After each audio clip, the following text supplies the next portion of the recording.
Welcome back to Sovereign Moves. Today, we're diving deep into the latest global strategies. Remember to like and subscribe for more insights.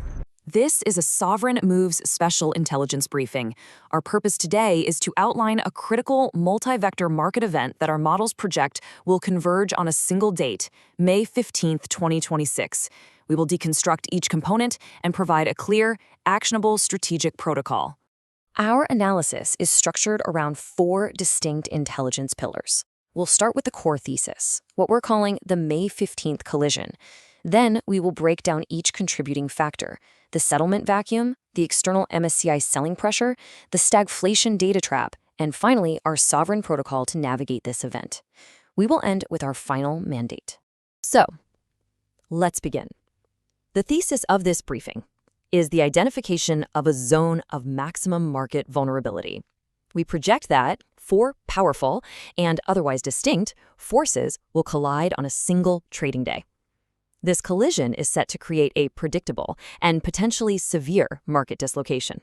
What exactly is this May 15th collision? What are these forces, and why do they converge on this specific date? Most importantly, what does this mean for the preservation of capital? We'll answer these questions now. At its heart, the May 15th collision is a negative liquidity event. You should think of it as a perfect storm. Retail buying power is going to be systematically vacuumed out of the market at the exact same time that institutional selling pressure is programmatically unleashed. And all of this happens against a deteriorating macroeconomic backdrop. This convergence is the primary threat we need to address. Let's move to our first pillar. This is a structural, non-negotiable market mechanic that serves as the very foundation for this collision. We're talking about the systemic and temporary removal of retail capital from the market. The mechanic driving this is the NSE and SE-mandated running account settlement. Now, this isn't optional for brokers. It's a regulatory requirement.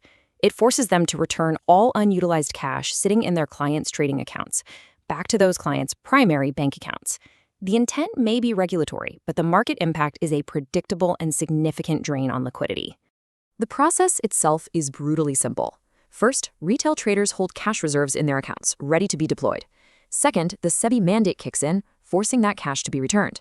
Third, brokers execute mass transfers, effectively pulling that capital entirely out of the market ecosystem. The result, and this is the critical part, is a temporary but acute buying vacuum. There is simply no retail cash left in the system to provide a floor if the market begins to fall. And this is not a theoretical exercise. The official settlement calendar confirms it. The date is locked in for Friday, May 15th. On this specific day, retail liquidity will be systematically drained from the system. This date is the anchor point for the entire collision event. Now, for the second pillar. At the very moment retail capital is being withdrawn, a second, much larger force is preparing to act. This vector comes from the machinery of global institutional capital flows. I'm talking about forced selling pressure from a major index rebalancing. The actor here is MSCI. Their index reviews are non-discretionary events for the trillions of dollars in global funds that track their indices. When MSCI changes the weighting of a country or a sector, these funds are contractually obligated to rebalance their portfolios. They don't have a choice. They must sell. And the May 2026 review is a key event on their calendar. Now look at this timeline very carefully. MSCI announces its decisions on Tuesday, May 12th. The changes officially take effect on June 1st.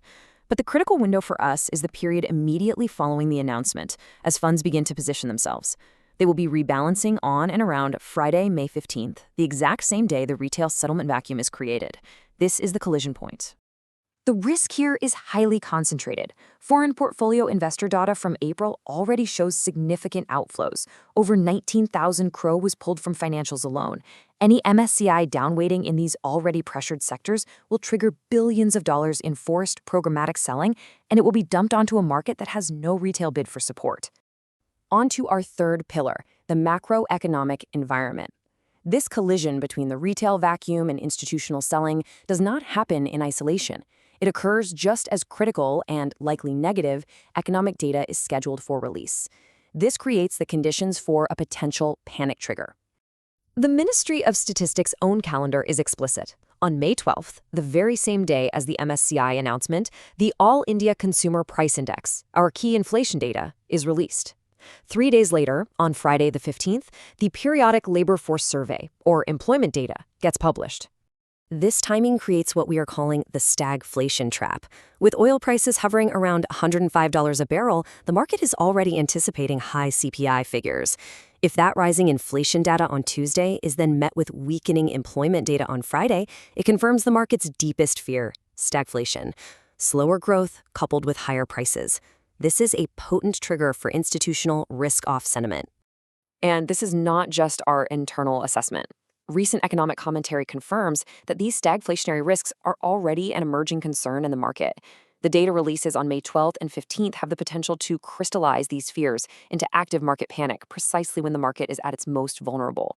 This brings us to our fourth and final pillar, the strategic response. Given the convergence of these threats, we must have a clear protocol designed for capital preservation. This protocol is further informed by additional factors that we believe turn May 15th into a liquidity dead zone. First, you have to remember that since April, SEBI's new 50-50 margin rule has been in effect. Half of all F&O margin must be held in cash, which restricts leverage. But now you must layer on top of that the new tax laws and their impact on the rupee, which is already under pressure and testing the 94.25 level. This creates a powerful disincentive for foreign capital inflows at the very time we need them most, further tightening the system-wide liquidity squeeze. Therefore, our protocol is clear, and it is defensive. We expect extreme volatility, particularly in at-risk sectors like information technology.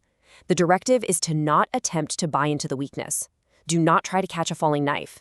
The correct strategic posture is to await the completion of the MSCI rebalancing and the retail settlement process. Maximum liquidity and capital preservation are paramount. And now, we will conclude with the final distilled strategic mandate.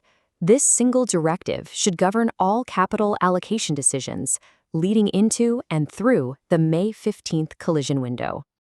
On May 15th, any asset that requires market liquidity to exit becomes a liability. The market's ability to absorb selling pressure will be structurally, programmatically, and psychologically impaired. For this reason, capital preservation is the only mandate. That's all for today. Thank you for watching. Don't forget to like, share, and subscribe for more insights.